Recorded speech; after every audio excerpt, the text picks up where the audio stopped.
સુંદર મજાનું ધાન્ય પાક્યું.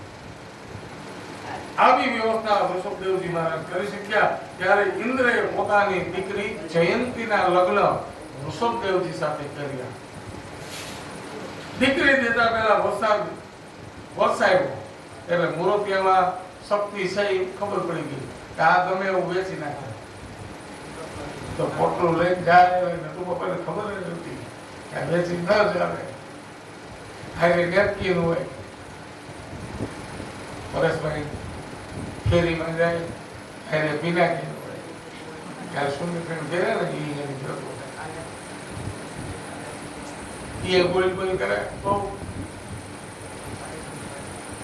તો આવો સુંદર મજાનો પ્રથમ વરસાદ વરસાવી અને નક્કી કરી દીધું કે એમાં વાંધો નથી. યોગ પડે વરસાદ વરસાવ્યો. પ્રજાને જીવાડી. ઇન્દ્રને થયું મૂર્તિઓ સારો છે. મૂર્તિઓ સારો હોય ને તો દીકરી દેવાય. ટેલેન્ટ હોય. વૃષભદેવજી ને 100 પુત્ર થયા. વૃષભદેવ ભગવાન ગૃહસ્થાશ્રમનો સ્વીકાર કર્યો અને ભગવાન વૃષભદેવજી એને એમ બતાવ્યું કે પરમહંસની ભૂમિકા સુધી પહોંચવા માટે ગૃહસ્થાશ્રમ પણ જરૂરી છે. ગૃહસ્થી બનો પરમ પદને પામો. વૃષભદેવજી પોતાના પુત્રને પરમાર્થનો ઉપદેશ કરી રાજા પિતા હોય તે પોતાના પુત્રને દેશ આપે એ પર્યાપ્ત છે, પરંતુ ઉપદેશથી એને સમજાય એવું શાસક પણ કેવી રીતે કરી શકાય એનું જ્ઞાન આપ્યું. પ્રજાને કેવી રીતે કરી શકાય, પ્રજા સાથે કેમ રહેવાય એનું જ્ઞાન આપ્યું વૃષભદેવજીએ. આશ્રય રૂપ રહેવું. આશ્રય પ્રજા છે. રાજાએ પ્રજાનું કલ્યાણ કરવાનું હોય, એને સુખ આપવાનું હોય, એને સગવડતા આપવાની હોય, એને સાહેબી આપવાની હોય, પ્રજાની સેવા કરવાની હોય. માટે શાસક થયો છે એવું યાદ રાખવું જોઈએ. પોતાના સંતાનોને ઉપદેશ આપી અને પછી વૃષભદેવજી મહારાજે વાનપ્રસ્થાશ્રમનો સ્વીકાર કર્યો. વાનપ્રસ્થાશ્રમ એટલે સંન્યાસ લીધો. સંન્યાસ લીધો. સંન્યાસીના કપડા ભગવા રંગના હોય. અગ્નિનો રંગ એ જ્ઞાન છે ને, અગ્નિ રૂપ છે. એમાં બધું બળીને ભસ્મ થાય. તો સંન્યાસીને કોઈ પ્રારબ્ધ રહેતું નથી, અને પ્રારબ્ધ નથી રહેતું એટલે પુનર્જન્મ એ નથી રહેતો. દેહ અભ્યાસ, દેહ ભાવ છૂટ્યો, દેહ ભાવ મટી જાય. સંન્યાસી બને એટલે દેહ ભાવ મટી જાય. સંન્યાસી થાય, ભગુ ધારણ કરે એટલે આ દેહ નશ્વર છે એમ માનીને પછી એની જતન કરે. દેહ ભાવ મટે, દેહાભ્યાસ છૂટે ત્યારે ભગવાનને ભજાય અને ભગવા કપડા પહેરે. અને પછી દેહનો ભાવ છૂટી ગયો વૃષભદેવજી એટલે ભગવું કપડું છૂટી ગયું. નગ્ન દિગંબર રહેતા. દિગંબર ઘૂમે, વસ્ત્ર પહેરે તો પહેરે, ન પહેરે તો ન પહેરે. આવું વૃષભદેવજીનું જીવન હતું. અને આશ્રમમાં વૃષભદેવજી વરસાદ વરસાવ્યો, બધી યોગથી પોતાની સિદ્ધિઓ ને લોકોને ખબર પડવા મળી. અહીં તો આશ્રમમાં મળ્યું માણે આવવા જાતું. બહુ ચમત્કારો દેખાય ને પછી ત્યાં માણસોનો ઢગલો થાય. માણસો ત્યાં જ જવા મળે, અહીંયા જ જવાય. હા ત્યાં આવે પછી તો આશ્રમ ભરાવા લાગ્યો. અને પોતાને વૃષભદેવજીને જે કરવું એ ન થાય. શું કરવું વિચાર કર્યો કે હું આ બધાને આવી રીતે હાચવી તો હું ભજન નહીં કરી શકું, માટે શું કરવું? એટલે પરમહંસની ભૂમિકા એ નગ્ન દિગંબર છે, પરમહંસ છે. અને એમાં ઉત્તમ પ્રકારના વૃષભદેવજી મહારાજ કેવી ક્રિયા કરી કે લોકો બહુ આવતા થયા, ભજનમાં વિક્ષેપ થયો એટલે આશ્રમમાં બધું અસ્ત વ્યસ્ત રાખતો. તપેલું અહીં પીડ્યું હોય, ચૂલો સામે હોય, ઓલું આમ હોય, લોટો આમ હોય, પાણી આમ હોય, બધું અસ્ત વ્યસ્ત રાખ્યું વૃષભદેવજી. અને પાછું શું કર્યું કે જ્યાં આશ્રમ હતો ત્યાં જ લઘુ કરવાનું. ત્યાં જ પેશાબ કરવો, લઘુ કરવાનું ત્યાં જ ગુરુ કરવાનું. એટલે આવું કર્યું એને, એટલે ભીડ હતી ને આપોઆપ ઓછી થઈ ગઈ. અમારે મુંજિયાસર પછી રામદાસ બાપુનો આશ્રમ અહીંયા રામબાગમાં હતો. 1979-80 મોરારી બાપુની સપ્તાહ અહીંયા સિદ્ધરાજ ગ્રાઉન્ડમાં હતી. એ સમયે રામદાસ બાપુ અહીંયા આવ્યા અને અહીં રોકાઈ ગયા અને પછી રામબાગમાં અહીં રહેતા કાસ્ટ મોહન. અને બાપુને આજ આવી ટેવ. બાપુને કીધું મેં કીધું અમે ત્યાં જઈ સુંદરકાંડના પાઠ કરી. બાપુ આ બધું અહીં મૂકી દઈએ આપું કાંઈ નથી બધું ત્યાં પડ્યું બરોબર છે. કેમ તો કે અહીં બીજા સાધુ સંતો આવે, મારે કઈ આવક તો છે નહીં. સાધુ સંતો આવે તો એને ભેટ વિદાય આપવી પડે, એ મારે ક્યાંથી કાઢવી? એટલે આખું વસ્તુ પડ્યું હોય ને તો કોઈ સાધુ અહીં રહેવાનું એમ ઋષભદેવજી મહારાજનો આ સિદ્ધાંત હતો કે જ્યાં ત્યાં લઘુ કરે, જ્યાં ત્યાં ગુરુ કરે. એટલે લોકોની ભીડ આપોઆપ ઓછી થઈ ગઈ કે આમાં આ સાધુ કઈ છે નહીં. ભજન વધ્યું, પછી ભજન વધારવા લાગ્યા અને જ્યાં ત્યાં વિસ્તાર, અન્નનો વિકાર. આમ ઋષભદેવજી મહારાજ ઉત્તમ વિવેક સાથે ભીડને ઓછી કરી. કોઈને ના પડે તો ખરાબ લાગે, વિવેક સાથે ભીડને ઓછી કરી છે. ઋષભદેવજીનો દિવ્ય તેજોમય રૂપ, અને આટલું રૂપ હતું એટલે લોકો ત્યાં આવતા હતા. તેજોમય રૂપ હતું કે બાપજી પાસે જાય, દીકરો દે, આ દે તે દે, બધું બાપજી પૈસા દે, સંસારી ઉપાય હું નથી. આપણે જેવા જાય આશ્રમમાં તો બધા આ જ માંગણી હોય, બીજું કઈ હોય નહીં. બાપજી આ દો, બાપજી આ દો. પણ અંતમાં આપણે એની આના ભજનમાં વિક્ષેપ કરીએ છીએ. બધાથી દૂર રહેવા લાગ્યા. ઈશ્વરી શાંતિ મળે છે. નિવૃત્તિ માર્ગમાં ઋષભદેવજી મહારાજનો ઉપદેશ એ હતો કે મહાપુરુષોની સેવા કરજો, તમામ જીવોની સેવા કરજો. ઋષભદેવજી પછી તો આશ્રમ છોડી દક્ષિણમાં ગયા. ત્યાં અહર્ણ નામના રાજાએ ઋષભદેવના બ્રહ્માચાર ધર્મને માની 24 તીર્થંકરોનું પ્રથમ તીર્થંકર ઋષભદેવજીને માની અને વૈષ્ણવોના 8મો અવતાર છે. ઋષભદેવજી એ 8મો અવતાર છે. જૈનો એને પ્રથમ તીર્થંકર ગણે છે. અમદાવાદથી શ્રીનાથજી જતા વચ્ચે કેસરિયાજી આવે, ત્યાં જૈનો વૈષ્ણવો સૌ કેસરિયાજીની પૂજા કરે છે. ઋષભદેવજી ત્યાં બિરાજમાન છે એ કેસરિયાજી ગણાય છે. આ ઋષભદેવજી મહારાજ ના 100 પુત્રોમાંથી 81 કર્મકાંડ બ્રાહ્મણ થયા. અમારે જેમ કર્મકાંડ કરે ને એ બધા 81 ઋષભદેવજીના પુત્રો જે હતા એ બધા કર્મકાંડ કરનારા બ્રાહ્મણો હતા. એટલે અમે બધા ઋષભદેવજીના પેઢીઓમાંથી આવ્યા, કર્મકાંડ કરનારા, એની પાસેથી બધું શીખવા. કર્મ માર્ગ લીધો. 9 પુત્રો એ 9 યોગેશ્વર થયા, જેની કથા હું તમને 6ઠા અથવા 7મા દિવસે સંભળાવી દઈશ. આ 9 યોગેશ્વરની કથા, આ યોગેશ્વરની કથા એકાદશ સ્કંદની અંદર આવે છે, લાસ્ટમાં આવે છે. 9 પુત્રો રાજ્ય અધિકારને પામ્યા. મોટો પુત્ર એનું નામ ભરત. ભરત ચરિત્રની કથા. બધા ભાઈઓને બધી દિશાઓના રાજ્ય આપ્યા. ભરત એ ચક્રવર્તી સમ્રાટ રાજા હતા. ચક્રવર્તી સમ્રાટ મહાપરાક્રમી છે. ભરતના નામથી આપણું આ ભારત ભરતખંડ પડ્યું અને ભારત દેશ કહેવાય. અને આ ભારતને માની ઉપમા આપવામાં આવી છે. એટલે બધાને બેઠા બેઠા ખવડાવે. માં છે એટલે બધાને બેઠા બેઠા ખવડાવે છે ભારત. ભરતજી પરણ્યા, પુત્રો થયા, દિવ્ય રાજ્ય કર્યું, ઉત્તમ અધિકારી ને રાજ્ય હોપી દીધું અને એમણે પણ નિવૃત્તિ માં કર્યું. પરીક્ષિત મહારાજે કીધું મહારાજ આ તો તમે ટૂંકમાં ભરતજીની કથા કહી દીધી.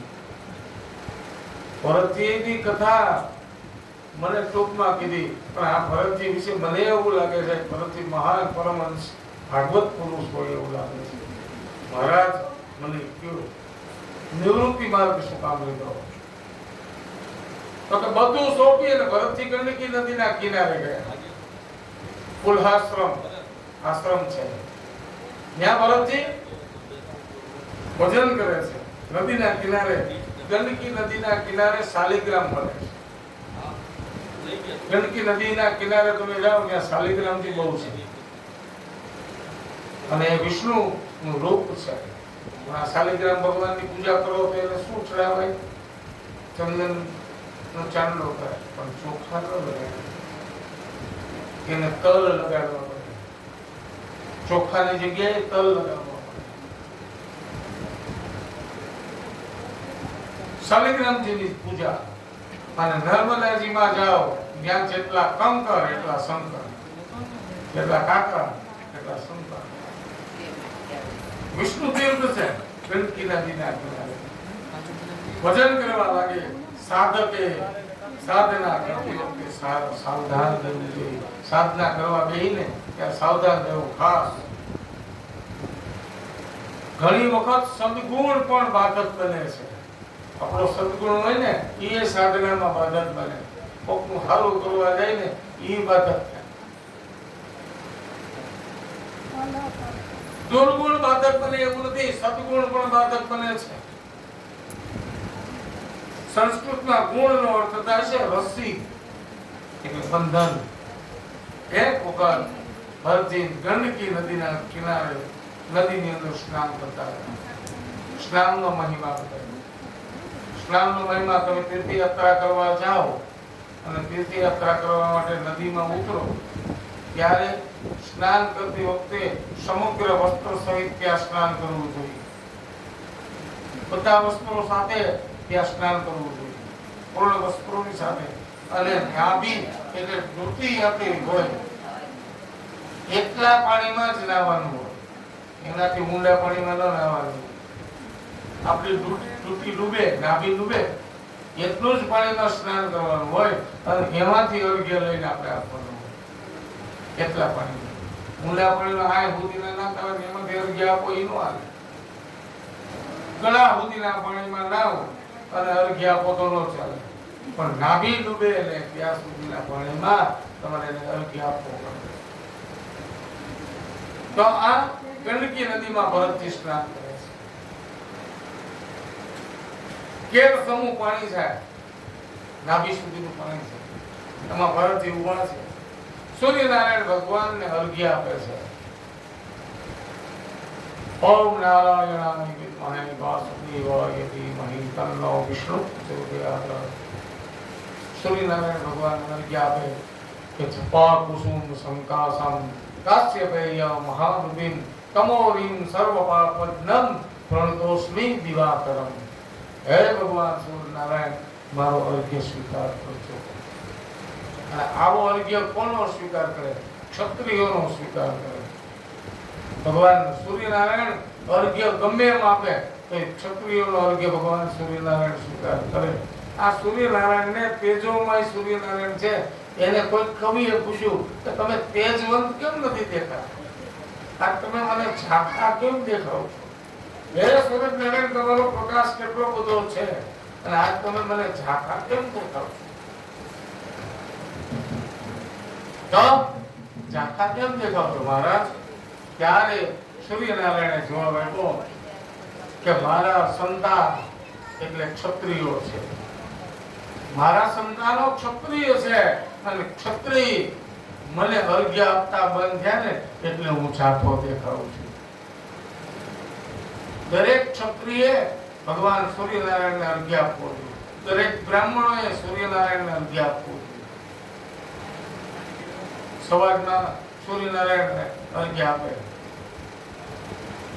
જેમ તારક મહેતાના ઉલ્ટા ચશ્મામાં દિલીપ જોશી જેઠાલાલનો પાત્ર, ત્રંબાનો કળશ અને ભગવાન સૂર્યનારાયણના 12 નામ બોલી અને અર્ઘ્ય આપે એની ધારા થતી એમ બતાવે, ધારામાંથી સૂર્યનારાયણ બતાવે. આ સૂર્યનારાયણ જે ધારા થતી હોય ને એમાંથી સૂર્યનારાયણને જોવાના છે. અર્ઘ્ય આપતી વખતે જે ધારા થાય ને એ ધારામાંથી સૂર્યનારાયણને જોવાના છે અને એમાં બતાવે છે તારક મહેતા ધારાની અંદરથી સૂર્યનારાયણ. દ્વાદશ વાર સૂર્યનારાયણનું નામ લઈ અને ભગવાન સૂર્યનારાયણને અર્ઘ્ય આપે. તો સૂર્યનારાયણે એમ કીધું મને ક્ષત્રિયો અને બ્રાહ્મણો અર્ઘ્ય આપતા બંધ થયા ને એટલે હું ઝાંખો દેખાઉં છું. બાકીના ક્ષત્રિયો સવારમાં ઉઠી અને નાયા હોય કે ન નાયા ભગવાન સૂર્યનારાયણને દર્શન કરે, ભગવાનને પ્રાર્થના કરે કે હે સૂર્યનારાયણ મારી આબરૂ આમનું રાખજો. ભલા ઉગ્યા ભાણ ભાણ તોહારા ભામણા જીવણ મરણ લગનમાન રાખજે કાશી પરાવું ઝવેરચંદ ને કારણે. અને આ શબ્દ કોણ બોલે છે? જોગીદાસ કુમાર. ભલા ઉગ્યા ભાણ ભાણ તુમ્હારા ભામણા જીવણ મરણ લગનમાન રાખજે કાશી પરાવું. હે કાશીના પુત્ર હે સૂર્યનારાયણ જેવી જોગીદાસ ઉપર બધાને ભરોસો છે ને બેનું દીકરીઓને એવી નવી લાજ અમારી રાખજો. કેર સુધીનું પાણી છે, નાભી સુધીનું પાણી છે. અને ભરતજી ગંડકી નદીમાં ઉભા રહી સૂર્યનારાયણને અર્ઘ્ય આપે છે. કેવી રીતે? તો ઓમ કૃષ્ણેય નારજસા વર્તમાનો નિવૈસયન્નં નતં પ્રત્યંજ હિરણ્યેન સવિતા રથેના દેવો છાતિ ભુવનાનિ પશ્યન્ન. સૂર્યનારાયણ અર્ઘ્ય એક કરી ગયો, બીજો અર્ઘ્ય. અને સૂર્યનારાયણને અર્ઘ્ય કરે છે. એમાં નદીના ઉપરવાસમાં એક મૃગલી પાણી પીવા આવી. સિંહની ત્રાડ સંભળાણી. મૃગલી ગર્ભિણી હતી. ભાગવા માટે છલાંગ મારી અને છલાંગ મારતા સામે કાંઠે ગઈ અને વચ્ચે ગર્ભ પ્રસવ થઈ ગયો. ગર્ભિણી હરણી હતી. છલાંગ મારવા બળ કરવાના હિસાબે ઠેકવા માટે નદીનો કિનારો પાસ કરવા માટે બળ કર્યું. એનો બળ કરેલો ગર્ભ નદીમાં પડ્યો અને સામે કિનારે મૃગલી પડી અને મૃત્યુ પામ્યું. હવે મૃગલી નો જે ગર્ભ પડ્યો નદીમાં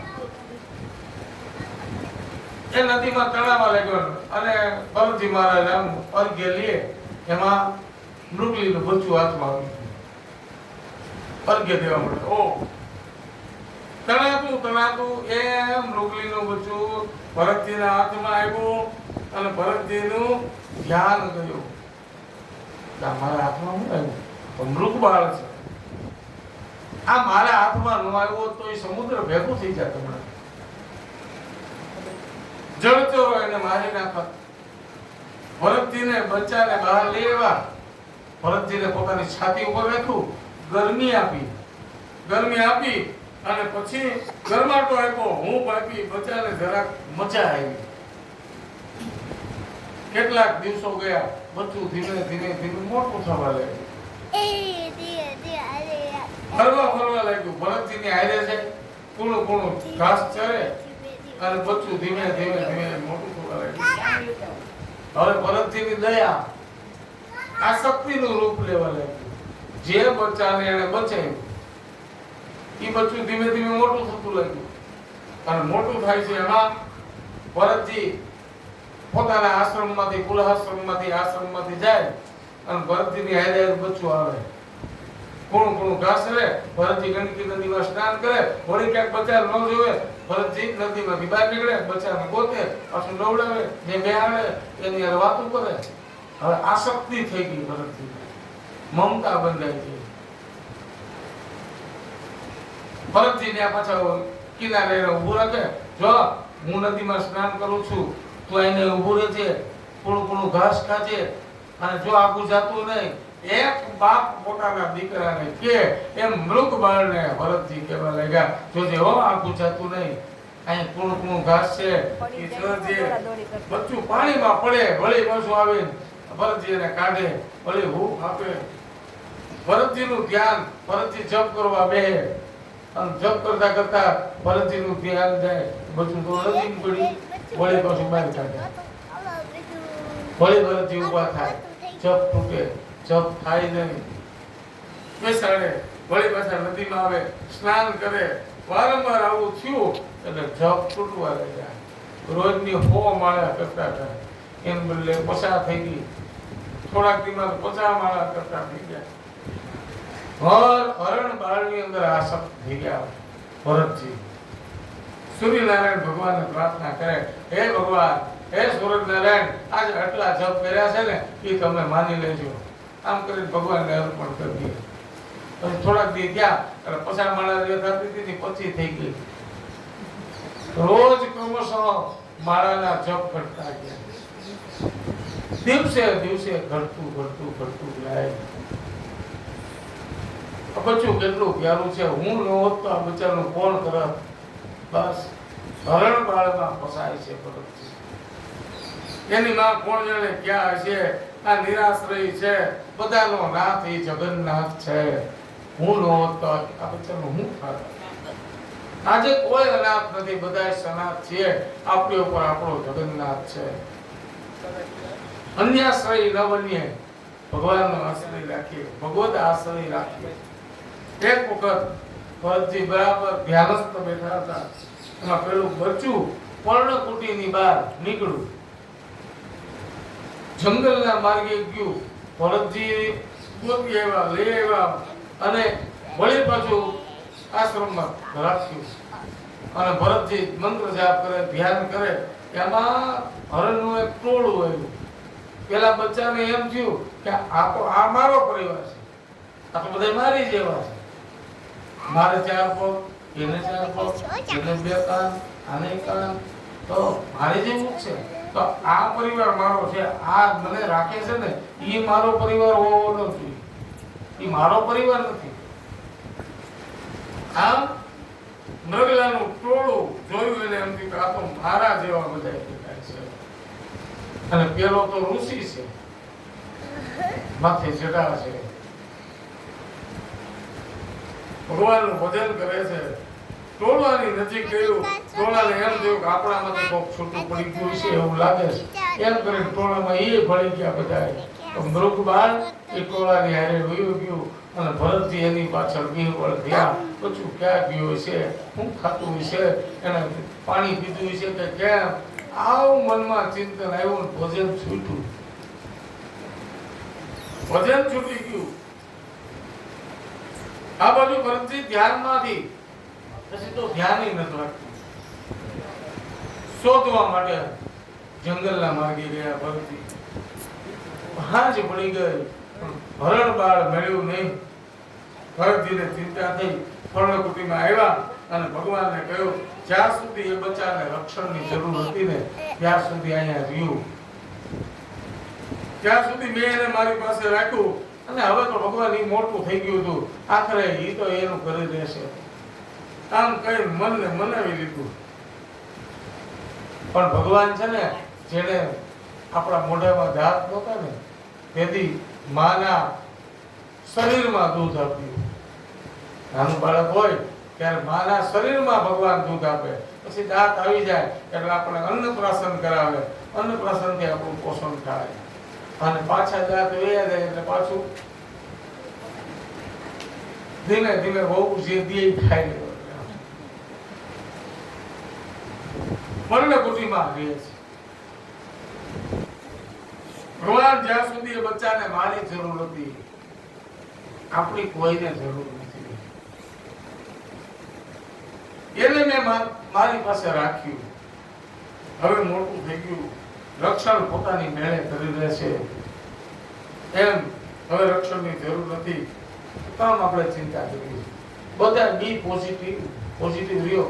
જેનું જે થવું હોય ત્યાં આપણે સોનું વિચારવાનું. આપણું શું થાય છે, આપણે હાજર રહેવું તો કોકને હાજર કરી શકશું. કોકને તકલીફ હોય છે તેને દવાખાને લઈ જવા થાય આપણે હાજરી હોય તો, બાકી આપણો હાથ પકડવો પડે કોકને તો આપણે કોઈની સેવા ન કરી શકીએ. તો પોઝિટિવ રહેવું હંમેશા. ભરતજીને ખબર નહોતી કે શું કામ અને દયા ધીરે ધીરે આ શક્તિમાં પલટાણી અને ભરતજીનો બીજો જન્મ થયો, ભરતજીનું મૃત્યુ થયું. બીજો જન્મ યો અંતે યામતી સાગતી, જેવી મતી લઈને મર્યા ભરતજી, પાછા હરણ થયા. હરણમાં જીવ રહી ગયો એટલે હરણ થયા. અંતે યામતી સાગતી, યોગ ભ્રષ્ટ થઈ ગયા. સદગુણ વાપરવા ગયા, સદગુણમાં પણ તકલીફ છે. કોકની પર આપણે દયા ખાઈ, અમુક વખતે દયાની જરૂર ન હોય ને આપણે દયા કરતા હોય. સદગુણ પણ બાધક બને છે સાધનામાં, સદગુણ બાધક બને. યોગ ભ્રષ્ટ થયા. ભરતજી તો ક્યાં સુધી પહોંચી ગયેલા હતા યોગમાં કે ભગવાન આવે એટલી જ વાર, હોઠ સુધી આવેલો અમૃતનો પ્યાલો ઢોળાઈ ગયો. ભરતજી ચ્યુત થયા, લક્ષ્યથી ચ્યુત. લક્ષ્ય જરા ખાટું રહી ગયું.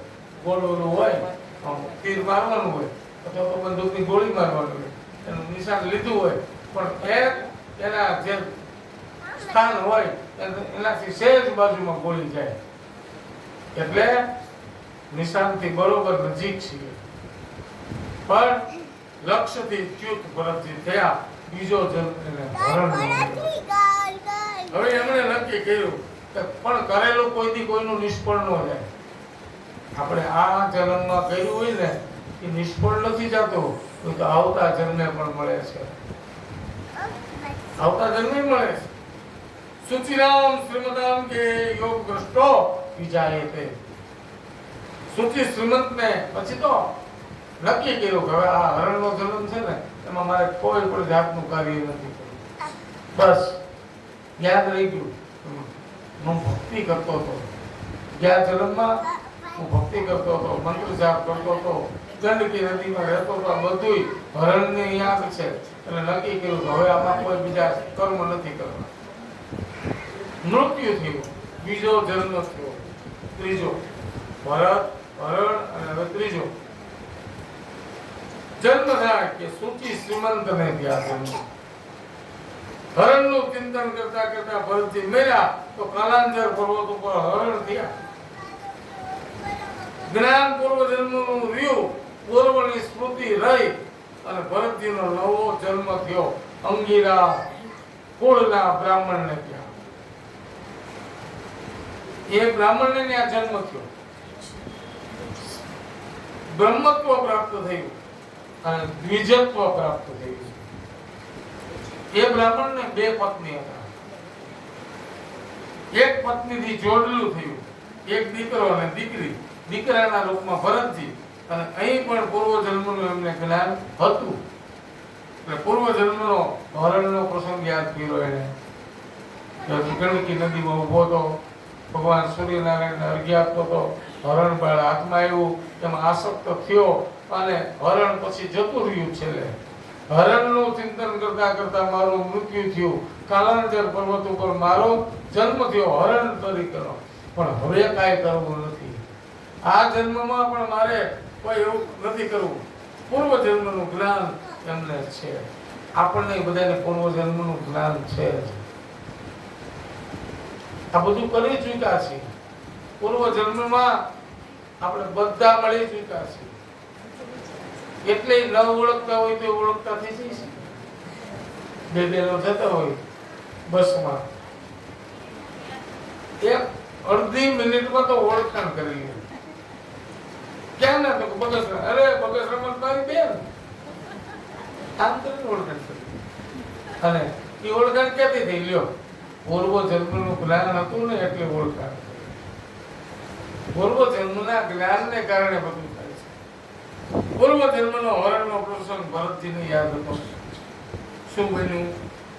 પછી તો ભરતજી ધીમે ધીમે ધીમે ધીમે આ બધું એના મેમરી કાર્ડમાં સેવ થવા લાગ્યું છે, ડાઉનલોડ થવા લાગ્યું આજની ભાષામાં. પણ જેટલા જીબી હોય એટલું ડાઉનલોડ કરાય, એનાથી થોડું ઓછું કરાય, નહીતર ફોન હેંગ થાય. બહુ જાજુ ડાઉનલોડ થઈ જાય ને તો ફોન હેંગ થાય.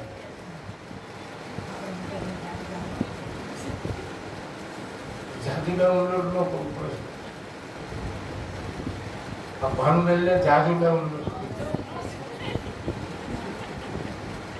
એટલે ફોન હેંગ થઈ ગયો, પણ થોડાક આપણે એમાંથી ડિલીટ કરશું ને થોડું થોડું, એટલે એમાં જગ્યા થશે, અને જગ્યા થશે એટલે પુનર પાછું એની યાદ આવવા મળશે.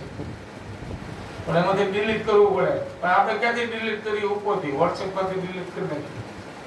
પણ એની અંદરના ઓલામાં ફાઇલમાં ડિલીટ ન કરી, ફાઇલમાં ડિલીટ કરી તો પાછું બીજે પડ્યું હોય. એ ત્યાંથી ડિલીટ કરવાનું છે, જે હાવ મૂળભૂતમાંથી એનું છે ને ત્યાંથી ડિલીટ કરવાનું છે. જે ડાઉનલોડ ફૂલ થઈ ગયેલું છે એને ડિલીટ કરવું. ભાનુબેન શ્રી રામ જય રામ જય જય. ભરતજી મોટા થયા, સ્મૃતિ યાદ છે. જે ઠાકોરજીનું ભજન કર્યું ને એ સ્મૃતિ રહી ગઈ છે. જે એમના સ્ટકના પાઠ કરતા, સવારમાં મંગળાના દર્શન કરતા, આ બધું યાદ રહી ગયું. એમાંથી ઠાકોરજી યાદ રહી ગયા. તો ભરતજીને બધું યાદ છે. ભૂંગનિકી નદીમાં તો હરણ બાળમાં આસક્ત થયો અને મારું મૃત્યુ થયું, હરણનો જન્મ મળ્યો. હવે અંગીરા ઋષિને મારો જન્મ થયો. તો ભરતજી મોટા થયા, યજ્ઞ બહુ સંસ્કાર આપ્યા અને કીધું ગાયત્રી મંત્ર બોલો. યજ્ઞ બહુ સંસ્કારમાં તો ગાયત્રી મંત્ર બોલાવે ને, તો ગાયત્રી મંત્ર નો બોલ્યા કે આમાં બોલવા ભૂલ થાય તો પાછો નવો જન્મ મળશે. ગાયત્રી મંત્ર નો બોલ્યા, એક ભૂલ કરી તો 2 જન્મ લેવા પડ્યા. હવે તો ભૂલ સુધારવા આવ્યો છું, હવે ભૂલ કરવી નથી. હવે બોલવાથી કોઈનો સંગ થાય, સંગ દોષ આવે, એટલે હવે મારે કોઈનો સંગે નથી કરવો. ભરતજી મૌન રહેશે, બને ત્યાં સુધી મૌન. એટલે મોંમાં પથ્થર મૂક્યા, ભરતજીના મોઢામાં પથ્થર મૂકી દીધા. બોલવું જ નહીં કોઈની હારે, બોલવાનો પ્રસંગ જ ના આવે. અસંગ રહેવું, કોઈની હારે બેહવું નહીં, અથવા તો વાતચીત કરી તો એમાં સંગ દોષ થાય, અપરાધ થાય. વ્યાસ પદ્ધતિ અને નારદ પદ્ધતિ, કથાની 2 પદ્ધતિઓ છે. વ્યાસ પદ્ધતિ છે ને એ અત્યારે જે કથા થાય છે ને એ વ્યાસ પદ્ધતિ છે. આ વ્યાસ પદ્ધતિ અને નારદ પદ્ધતિ, એમાં સંગીત હોય, સંગીતકારો બેઠા હોય, સંગીત વાગતું હોય. એમાં અહીંથી ગવડાવવામાં આવે તો તમારે ગાવું પડે. વ્યાસ પદ્ધતિમાં વચ્ચે બોલાય પડે. વ્યાસ પદ્ધતિ એ છે. તો વ્યાસ પદ્ધતિની અંદર ભરતજી મૌન રહ્યો છે. વ્યાસ ભગવાન કહે છે ભરતજી મૌન છે, મોઢામાં પથ્થર છે. કોઈને સંગ નથી કરતા, કોઈનો સંગ ન કરવો. આવું ભરતજીએ નક્કી કર્યું.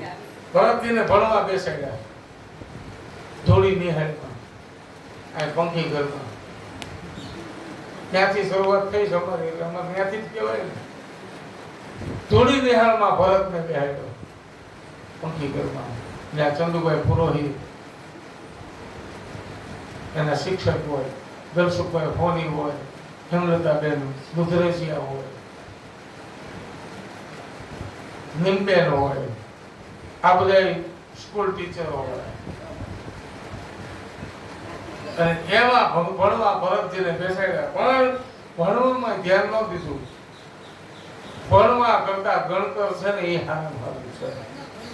ભણવામાં ડિગ્રીની જરૂર પડે, અને ડિગ્રી પર્યાપ્ત છે તો તમારું પેકેજ નક્કી કરી દે કે 5 લાખનું પેકેજ, 10 લાખનું પેકેજ, 20 લાખનું પેકેજ, 1 કરોડનું પેકેજ.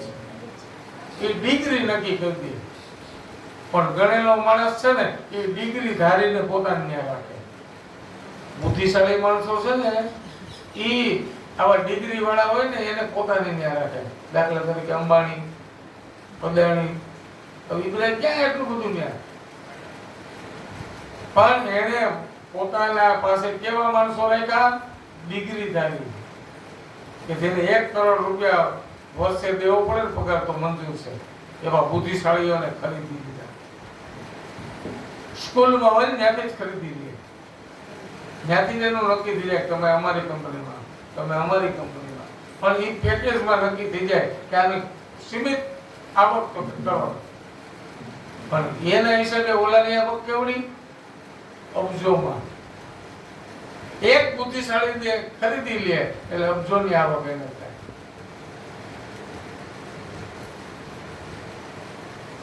તો ફરજી ગણેલા છે,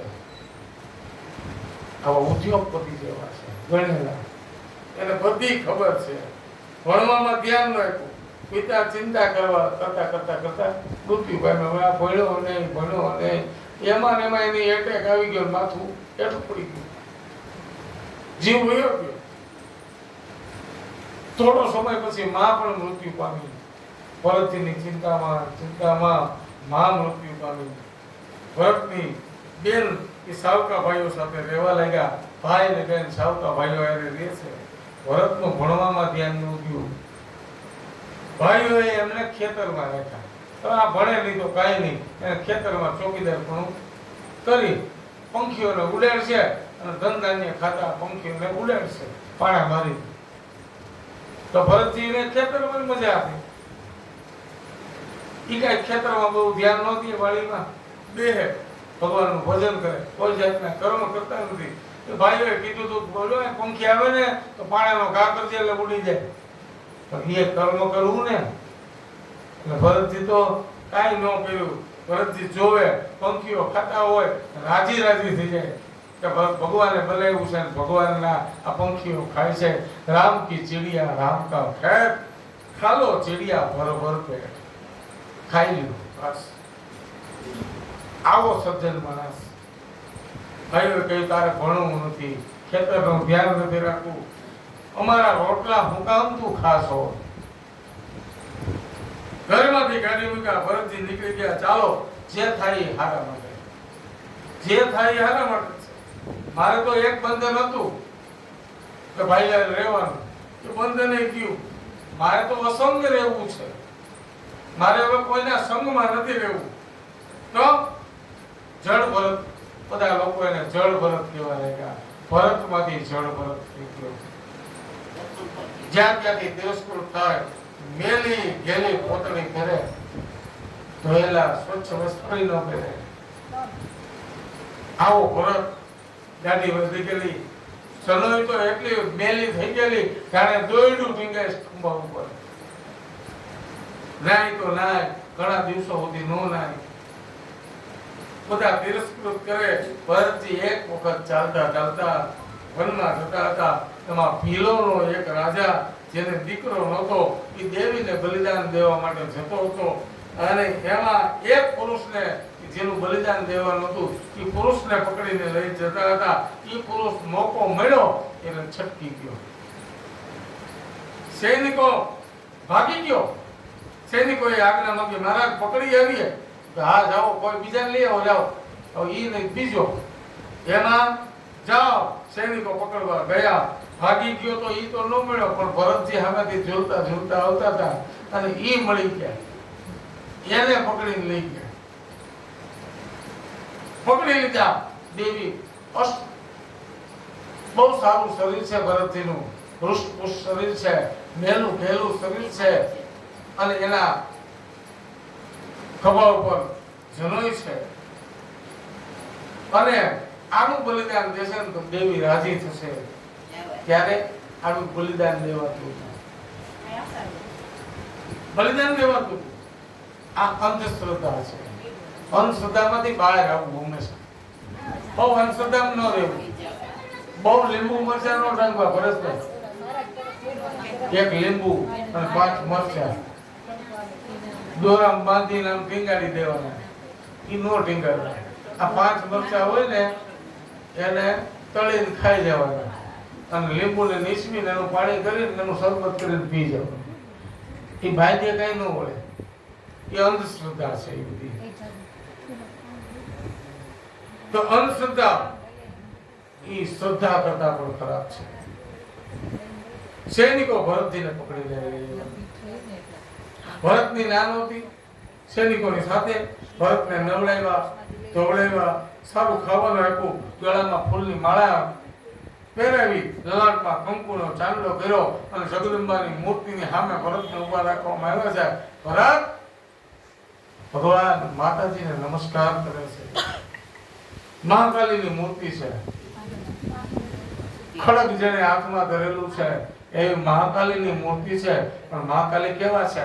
ખડગમ ચક્ર ગદે સુતા પરિધા છૂલમ ભૂષણ દે શ્રી રામ સંગમ સંગ તદે કરે સ્ત્રીને નામ સર્વાંગ ભૂષા વૃદામ અને નીલાસ્મ ધૂતિ માસ પાદદસ્કામ સેવે મહાકાલિકામ યા મસ્તો તપિદે હરો કમલજો હંતુમ મધુમ કેટવમ. આવી માં જગદંબા મહાકાલી છે. અને પુરોહિતે કહ્યું કે આ ખડગ લઈને ને ઉભો રહ્યો, મારો મંત્ર પૂરો થાય એટલે ભરતના ગરદન ઉપર ખડગથી વાર કરજો. ભરતજીને કીધું માથું ઝુકાવો. માથું ઝુકાયું ખરું, પણ કોના ચરણમાં? મહાકાલીના ચરણમાં માથું ઝુકાયું. માથું ઝુકાયું, પણ પહેલાના કહેવાથી નહીં. માં જગદંબાની મૂર્તિ છે ને, એ મૂર્તિને માથું ઝુકાયું. હે માં, તું તો જાણે છે ને હું કોણ છું. અને માથું ઝુકાવ્યું. જગદંબા કેમ સહન કરે? માતાજી કેમ સહન કરે? અને જ્યાં ખડગથી પ્રહાર કરવા જાય, મંત્ર બોલે વિશુંભ શુંભ મર્દિની પ્રચંડ મુંડ ખંડિની વને નણે પ્રકાશિની ભજામી વિંધ્યવાસિની અને ત્રિશુલ મુંડ ધારિણી ધરા વિદાતી હારિણી ગૃહે ગૃહે નિવાસિની ભજામી વિંધ્યવાસિની. ભગવતી માતાજીના મંત્ર બોલાણા અને ભગવતીના મંત્ર બોલાણા અને ખડગ લઈને કીધું મારો. અને જ્યાં ભરતજીને ગરદન ઉપર મારવા જાય ત્યાં મૂર્તિ ફાટી. અને જે મૂર્તિ ફાટી ત્યાં તો હાહાકાર થઈ ગયો. જે મારવા ગયા હતા એને માતાજીએ માર્યા છે. ભરતજીની રક્ષા કરી. ભરતજી ત્યાંથી માતાજીના દર્શન કરી અને ભરતજી ત્યાંથી આગળ નીકળ્યા. ભરતને કોઈ વિરોધ તો હતો જ નહીં, કોઈનો વિરોધ નહીં. એમાં એક વખત ભરતજી ચાલ્યા આવતા હતા, ઇક્ષુમતી નદીના કિનારે આવ્યા. ત્યાં એક ઘટના ઘટી. સિંધુ સોવેર દેશનો રાજા, એનું નામ રહુગણ. આ રહુગણ રાજા પાલખીમાં જતો હતો. કપિલ ભગવાનના દર્શને એની ત્યાં સત્સંગ કરવા માટે જતો હતો. જૂના જમાનાની વાત છે. પાલખી ઉપરનારા 4 જણા હતા. ઉપર રહુગણ રાજા બેઠો હતો. એમાં પાલખીમાં બહુ વજન લાગ્યો એટલે થોડી વાર નીચે ઉતારી બધા આરામ કરે છે. રહુગણ રાજા પાલખીમાં બેઠો બેઠો આરામ કરે છે. અને એમાં જે 4 ઉપરનારા હતા એમાંથી એક છટકી. 3 જણાથી પાલખી ઉપડે નહીં, 4 જણા જ જોઈ બધે. તો આવા 4 જણામાંથી એક છટકો. એટલે વળી પછી ગોતવા ગયા. સામેથી ભરતજી મળી ગયા. અને ભરતજીને તો કાંઈ હતું નહીં. ભરતજીનો ઇનકાર હતો જ નહીં. પાલખી ઉપાડી ખભા ઉપર પાલખી ઉપાડી એને લઈ જાય છે. ઘણી વખત કોઈનું મૃત્યુ થાય પછી એની પાલખી ઉપાડીને લઈ જાય. અને હવે તો સિસ્ટમ છે ને કે મુખ દર્શન રાખો, મોઢું ખુલ્લું રાખવું. એમ એને બાંધે ખરા પણ મોઢું ખુલ્લું રાખે. પણ એ મોઢું ખુલ્લું રખાતું નથી. છતાં પણ આજની સિસ્ટમ છે મુખ ખુલ્લું રાખવું. એમાં એક બેનનું મૃત્યુ થયું, મોઢું ખુલ્લું રાખ્યું, લઈને જતા હતા અને બધાને એમ હતું ઘરના કે ગુજરી ગયા. લેબોરેટરીનો એ વખતે કઈ હતું ને, ડોક્ટર હતા ને કે આવીને આમ જોઈ જાય ગુજરી ગયા છે કે જીવે છે. માની લીધું ગુજરી ગયા. જીવ મૂળ તાળવે છોડી ગયો, ખબર નહીં. એટલે એમ લાગ્યું ગુજરી ગયા. અને ગુજરી ગયા છે તો લઈ જાય છે. 4 જણાએ ઉપાડ્યા છે માને ચોમાસાની ઋતુ એમાં લઈ જતા હતા એક ઝાડની ડાળી નીચે આવતી હતી માને માથા ઉપર ભટકાણી અને માથા ઉપર ભટકાણી માં જીવતા થઈ એ છોકરાઓ ક્યાં લઈ જાવ છો માં તમે ગુજરી ગયા ને ના ના હું જીવું છું ઉતારો છે આમ માને બીજી વખત જ્યારે માં ગુજરી ગયા ત્યારે પેલો જે લઈ જનાર હતા એનો પતિ હતો ને એને ખાસ ધ્યાન રાખ્યું ઓલી ડાળી આવે ને એ ત્યાંથી આમ ફરકાવી લઈ જાવ એની નીચેથી નહીં આ પાલખી વાળા ઉપાડવા વાળા હોય ને એને અને એ પાલખી ઉપર એક ત્રાહ વાળતો હોય એક આમ વાળતો હોય વળી એને રોકવા પડે એ સીધા હાલો અને કપાસિયું વાળા છે ને સ્પીડમાં હાલતા થઈ ગયું સ્મશાન યાત્રામાં જેટલી સ્પીડ જોઈ ને એના કરતા ડબલ સ્પીડ ઝડ પુકારો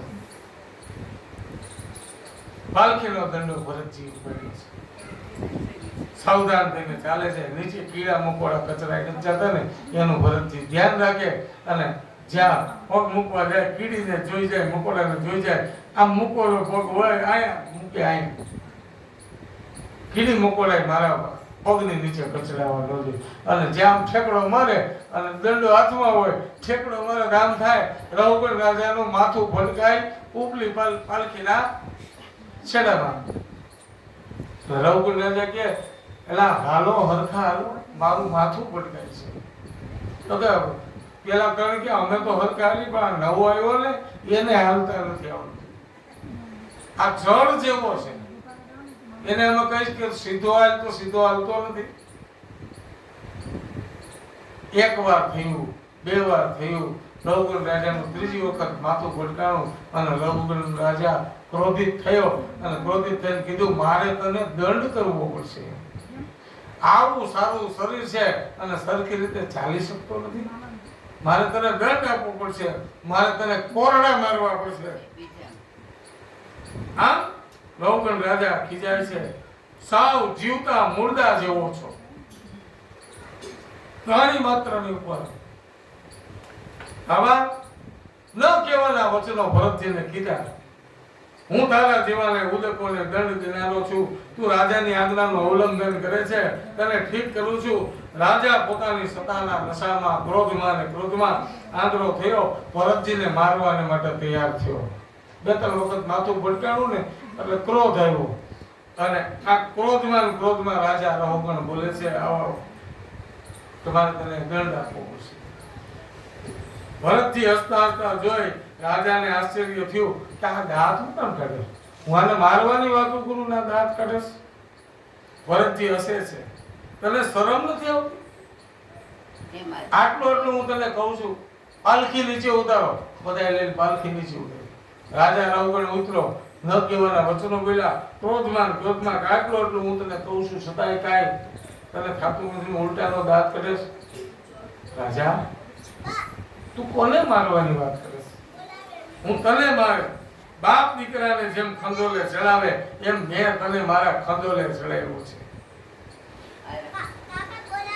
તો ભરતજી કહે છે રાજા તું કોને મારીશ તું જેને મારીશ નહીં મારા શરીરને મારીશ મારા આત્માને નહીં રાજા તું તો એક ખંડિયો રાજા છો અને હું સાંભળ રાજા હું કોણ છું હું ચક્રવર્તી સમ્રાટ ભરત છું એક હરણ બાળમાં આસક્ત થયો ને આ તો મારે તને કેવું નહોતું પણ તે મારી જીભ પરાણે ઉઘડાવી એ રાજા સાંભળ હવે તારે હું તને જ્ઞાન આપું રાજા તું દંડ દેનારો કોણ છો દંડ તો ઈશ્વર આપે આપણે બધાને દંડ તો ઈશ્વર આપે છે તું મારા શરીરને મારે છે તું મને નથી મારતો હું તો ચિદાનંદ રૂપ છું હું અહમ બ્રહ્માસ્મિ હવે તો હું જ બ્રહ્મ છું તું મારીશ કોને મહારાજ તું ખંડિયો રાજા છો હું ચક્રવર્તી સમ્રાટ રાજા ભરત હતો એક હરણ બાળમાં આસક્ત થયો મારે 3 જન્મ લેવા પડ્યા બોલવું નહોતું પણ મારે બોલવું પડે છે તું રાજા એમ કહે છે કે આ રૂષ્ટપુષ્ટ શરીર છે અને તું સરખી રીતે ચાલી નથી શકતો, આ શરીરનો વ્યંગ કરે છે ને, તો રાજા શરીરનું વધવું અને શરીરનું ઘટવું ને એ તો ઈશ્વરને આધીન છે, એ જીવને આધીન નથી. જીવમાં મારા ઘરના 2 વર્ષ થયા જાય છે તો એવા રહેવા છે. શરીરનું વધવું અને શરીરનું ઘટવું છે ને ઈશ્વરને આધીન છે, પણ આ બધા જાણતા નથી એટલે જીવમાં છે.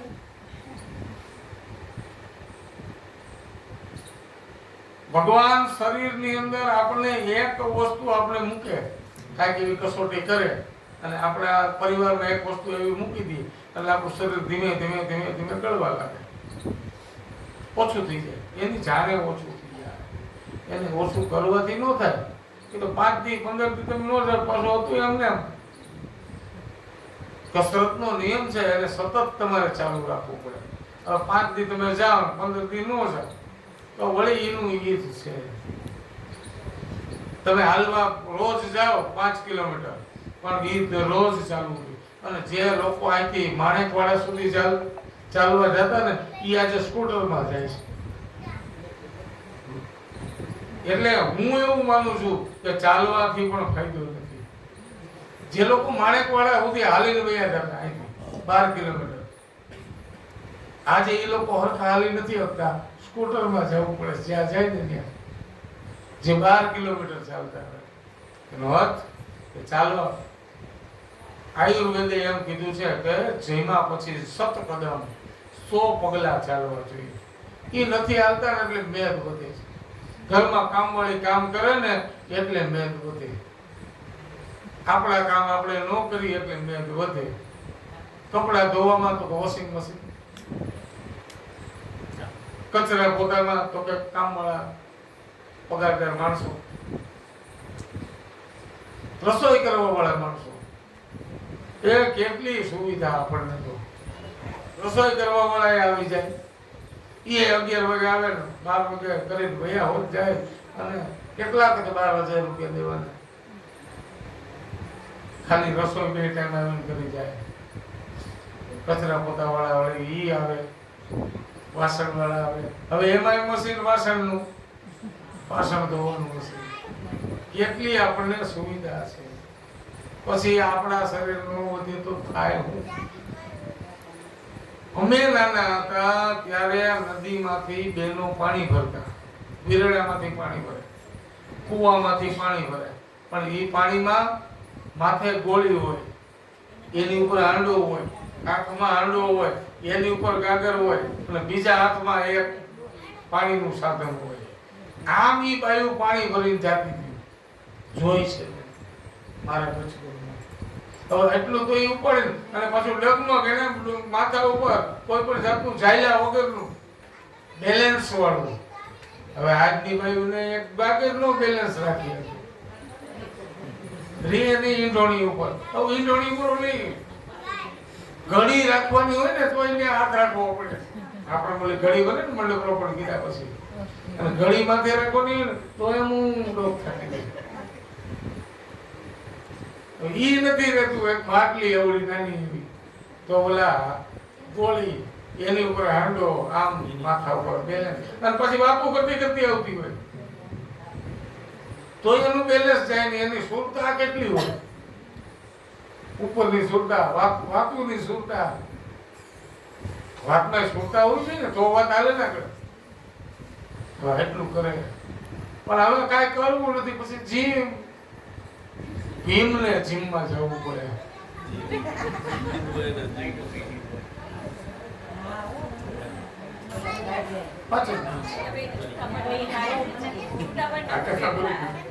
ભરતજી ઉપદેશ કરે છે, હે રાજા તું આ મારા શરીરને દંડ આપી. શરીરનું વધવું અને શરીરનું ઘટવું ને ઈશ્વરને આધીન છે. આ શરીરને રૂષ્ટપુષ્ટ કરવું ને એ તો ભગવાનને આધીન છે. રાજા દુબળાપણું ને પાતળાપણું એ દેહનો ધર્મ છે, આ આત્માનો ધર્મ નથી. આત્મા નિર્લેપ છે, અસંગ છે. રાજન વજન પણ ક્યાં સાચું છે? 1 કિલો પેંડા ખાઈ આપણે અને પાછું હાથમાં પડીકું હોય અને 1 કિલો વજન લાગે આપણને? ન લાગે. પેટમાં પધરાવી દીધું આપણે એ વજન લાગે છે? હાથમાં હોય તો વજન લાગે 1 કિલો છે, પણ એ 1 કિલો પેંડા ખાઈ જાય તો વજન લાગે, એ ઉપડીને જાય. ભગવાન આપણું શરીર વધારી દે અને આપણને 100 કિલોના કરી નાખે તો આપણે કેમ લઈને જાય? આમ કોક એમ કીધું 5 કિલોના થેલીમાં ઘેર મૂકતા અરે બાપા એ મારાથી ન ઉપડે, એ તમે કોકને કયો. આમ હે રાજા, તો આત્મા ને દંડ આ બધા દેહના ધર્મો છે, આત્માના ધર્મ નથી. રાજન, હું દેહ નથી, હું આત્મા છું, હું દેહથી જુદો છું. રઘુગણ રાજાએ વાત સાંભળી પગમાં પડી ગયો કે મહારાજ આપ છો કોણ? હું જે કપિલ મુનિના આશ્રમમાં સત્સંગ માટે જાઉં છું, કપિલ મુનિ છો? મહારાજ આપ કોણ છો? ત્યારે ભરતજીએ કીધું હવે બહુ જાજુ બોલવું નથી, નહીં તો રાજા મારા પગ પકડી દેશે. રાજા, તું મને પૂછે છે તું કોણ છે? તો હું ચક્રવર્તી સમ્રાટ રાજા, મારું નામ ભરત છે અને ભવાટીમાં રહેનારા જીવનનું ધ્યેય છે પ્રભુ પ્રાપ્તિ. હે રહોગન, મહાપુરુષોના ચરણની રજ માથે ચડાવજે, સત્સંગ કરજે. જ્ઞાનોપદેશથી રાજા રહોગણ અને ભરતજી બંને છૂટા પડ્યા. સંતોનું એવું ચિંતન છે કે ભરત હરણનું ચિંતન કરતા કરતા મર્યા એટલે હરણ થયા, બીજા જન્મમાં બ્રાહ્મણ થયા અને પછી જળ ભરત તરીકે એમનું આ થયું. આમ 3 જન્મ થયા ભરતજીના. તો કોઈમાં આસક્તિ બહુ ન રાખવી. સર્વ ધર્માન પરિત્યજ્ય મામેકમ શરણં વ્રજ. આ કીધું છે તો અર્જુનને માટે, પણ આને લઉં છું હું મારી માટે. ગીતાજીમાં લખ્યું છે કે સર્વ ધર્માન પરિત્યજ્ય મામેકમ શરણં વ્રજ. અર્જુનને કીધું કે મારા શરણે આવી જા, પણ સર્વ ધર્માન પરિત્યજ્ય એટલે હું બધા ધર્મ છોડી દે. બધા ધર્મ છોડી દેવાનું કીધું. ક્યાં ધર્મ? આ મારો દીકરો, આ મારો બાપ, આ મારા દાદા, આ મારા માસી, આ મારા બેન, આ બધા ધર્મો આ હું મારી રીતે વ્યાખ્યા કરું છું. કૃષ્ણની વ્યાખ્યા ક્યાંક જુદી છે. સર્વ ધર્માન પરિત્યજ્ય, બધું છોડી અને ભગવાનના શરણે વયા જઈને અને ભગવાન આપણને તારે છે. આવું ભરત ચરિત્ર અપાર છે. પછી તો ભૂગોળ અને ભગવાનના વર્ણન થયા. આવું ભરત ચરિત્ર જે કોઈ નર નારી ગાશે સાંભળશે એના શુભ સંકલ્પો ભગવાન પરિપૂર્ણ કરશે. આવો આશીર્વાદ આપી અને 5મો સ્કંદ ભગવાનના ચરણમાં સાદર સમર્પિત. શ્રી ગિરિરાજ ધરણ કી જય. હવે તમે ગામો ને નહીં